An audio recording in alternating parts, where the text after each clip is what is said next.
نن شمولیت وکړو نو هغوی ته د زه د کومې نه سلام پیش کوم او شکریه ادا کوم. دې کې زموږ مشر حاجي شریف ګل صاحب او دغه خاندان، حاجي قدیم ګل د ممبر صاحب بچی او دغه خاندان، حاجی جاوید او دغه خاندان، زیارت ګل حاجی صاحب او دغه خاندان، زوتا خان او دغه خاندان، او دا نن چې څومره ملګري دلته شامل شوي دي، زه دغه ټولو بې حد مشکور او ممنون یم. حاجي شریف ګل صاحب د دې علاقې یو ډېر نامور شخصیت دی او دغه خاندان موږ سره مخکې پاتې شوی دی او نن ډېر خوشحاله یم چې د هغوی په واپس په قومي وطن پارټۍ کې راغی. دا د هغوی کور دی او انشاءالله تعالی د هغوی قدر او د هغوی عزت دا زموږ فرض دی او انشاءالله تعالی دغه شانتې به د هغوی عزت او قدر کوو. د ممبر صاحب سره زما خپل یو ذاتي تعلق و. د هغوی یو ډېر لوی نوم و دلته کلا کې. ممبر صاحب خپل یو حیثیت او همیشه هغوی زموږ عزت کړی دی او مونږ سره شانه بشان هغه ولاړو، دغه خاندان ولاړو. نن دغه خاندان، دغه بچی، دغه ډېرونه، دغه نصیب چې نن مونږ سره شامل شو، دا هم زموږ لپاره ډېر د فخر خبره ده او ډېر د عزت خبره ده. مونږ په هغې باندې ډېر خوشحاله یو. دغسې حاجي جاوید صاحب ډېر ښکلی تقریر مو وکړو. دغه خاندان د عبدالقدیم او د زیارت ګل او زوتا خان دي خاندان، دا ټول زموږ سره جان پہچان مشران دي او د دې علاقې دوی خپل خدمت کړی، ټولو خپل خدمت کړی دی او د دوی په وساطت سره موږ هم د دې علاقې هغه شانته خدمت کړی دی. نو په دې لحاظ سره دا زموږ لپاره یو ډېر دا نننۍ غونډه یو ډېر د اهمیت قابله غونډه ده، ځکه چې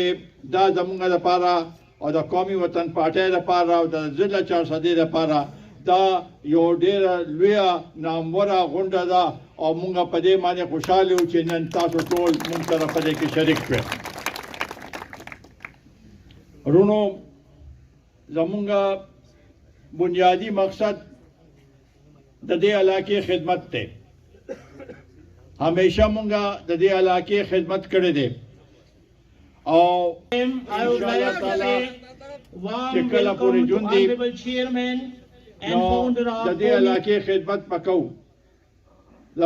زما بچی به انشاءالله تعالی همدغه شانتې څنګه چې زه د حیات محمد خان شیرپو شهید په نقش قدم باندې راغلی ما میدان ته د دې علاقې خدمت هم کړی دی، دغسې به سکندر خان هم او دا انشاءالله تعالی دا سلسله به همدغه شانتې جاري او ساري وي. دې علاقې کې د دې علاقې اوسېدونکي زموږ ډېر قدر کړی دی. په هر یو الیکشن کې په هر موقع باندې موږ سره شانه بشانه هغوی ودرېدلي دي او زموږ عزت کړی دی. انشاءالله تعالی همدغه شانتې به دا سلسله موږ مخکې بوځو. دا زه ورته څه ووایم چې دې علاقې لپاره څومره په دې کې دا چې کم خدمت شوی دی، کم ترقیاتي سکیمونه شوي دي، ستاسو نه پټ نه دي. کوپلی ډیم دی، نو دا د دې یو علاقې لپاره یو لویه تحفه وه په دې علاقې لپاره دا هغه وخت چې جوړ شو نو په دې باندې 1 ارب او 100 کروڑ روپۍ لګېدلو خو دا هغه وخت کې 1 ارب او 100 کروڑ روپۍ نن د 15 ارب او 8 ارب روپۍ برابر دي دې سره تقریبا 15,000 ایکړه یعنی 10,000 جریبه ځمکه د اوبو لاندې راغلې ده او دې علاقې کې به مخکې صرف غنم کېدل اوربشې به کېدې خو اوس پکې ټماټر کېږي او نن ما چې کوم فصل ولیده او کم ریټونه دي د ټماټرو نن سبا نو دا د دې علاقې د خلکو یو مهنت دی چې ان شاء الله تعالی موږ غواړو چې دا علاقه نور هم دینه مضبوطه شي او دغسې دا علاقه آباد او ودانه وي دغسې دی پیاز هم کري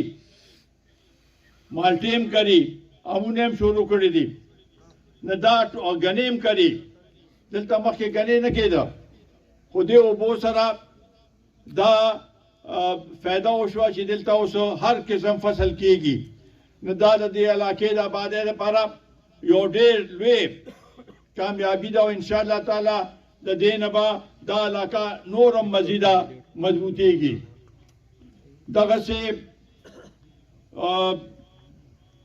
د حاجي صاحب بچي خبرې وکړې په دې باندې چې څه او دا رور هم خبرې وکړې چې څه دې علاقې دپاره شوي دي کو سکولونه دي کو هسپتالونه دي کو سړکونه دي دا ارچن بنګلې نه واخله دا سړک راغلی تر بوچي پوله پورې بوچي پوله پورې دا د دې علاقې شارک دی دا هغه وخت کې مونږه په دې باندې کار کړو دا سړک هم جوړ کړو بیا په دې کې ډېره موده کې پس خراب شو سکندر خان چې راغی نه په دې باندې کار شروع کړو ډېر علاقې پورې په دې باندې کار شوی دی لږ ځای پاتې دی انشاءالله تعالی دغه به هم کېږي دغسې دا نور چې په دې پی کې 56 کې کم منصوبې شوي دي مونږ صرف په چا باندې الزامات نه لګو او نه څه خپله لویي کوو مونږ صرف دا غواړو چې تاسو مقابله وکړئ چې دې علاقې لپاره قومي وطن پارټۍ څه خدمات کړي دي او دې علاقې لپاره د نورو پارټو څه خدمت کړي دي دا مقابله وکړئ تاسو ته به فرق مخامخ شي واضح شي فرق کو سکولونه دي کو هسپتالونه دي کو سړکونه دي کو د بجلی کار دی دا ټول هم په هغه وخت کې شوي دي او انشاءالله تعالی همدغسې به په دې کې کمی نه راځي دې کوز بارم ډیري کې مونږ دا ملکنډ ایجنسۍ نه بجلی روسته وه هغې کې د موجوده حکومت پکې رخنه واچولو هغه بند کړه هغه خلکو ته اوس هم تکلیف دی او دا تکلیف زموږ تکلیف دی انشاءالله تعالی دغه به واپس کو دوی داسې تعصب کوي دا موجوده حکومت نو دا تعصب مونږ نه منو انشاءالله تعالی دا هغه علاقې ته بیا دا بجلی واپس مونږ همدغه د ملکنډ نه هغه کوو بجلی خو د دې ټولې صوبې ده د ټول پاکستان ده نو که د هغه ځای نه دې خوا بجلی راغله نه په دې کې څه حرج دی په دې باندې مونږ چې کوم هغه کړی دی کوششونه کړي دي خو دا وبدا د پیسکو دا چیف ایگزیکټیو چې دی پکار دا دی چې دی لږ مضبوط شي فیصله شوې ده خو دی اوس پکې لږ کمزورتیا کوي دې وخت کې دا کمزورتیا نه پکار د دې غریبانو دا حل مشکل چې دی دا حل کول پکار دی او ان شاء الله تعالی دا به حل کیږي په دې کې دویمه خبره نشته نن مونږه د ملک کو زمونږ ټولو کې لویه مسله ده هغه د ګرانۍ ده د ګرانۍ نه هر یو کس چې دی هغه متاثر شوی دی هر یو شی ګران دی پیاز ټماټر هر یو شی ټماټر باندې خو تاسو خوشاله خو هر یو شی ګران دی وړي بجلی اوړه د هر یو شی سورلی د هغه هم ګرانه شوې ده نو په دې لحاظ سره دا زمونږ ټولو کې لویه مسله ده پکار دا دی چې دا ټول سیاسي پارټۍ مشترکه طور باندې دې دپاره کوشش وکړي او په دې کې چې مونږ ټول یو شو او ټول متفق شو چې بھئی دې ملک نه به دا ګراني مونږ ختمو دې ملک کې چې دا کم صورتحال جوړ دی چې دې نه به مونږ دا خلکو ته به آسانی پیدا کوو نو اس مشکل نشته ان شاء الله تعالی دا به کیږي خو بعضې پارټۍ پاکستان زه غلط خبره چا پسې نه کوم خو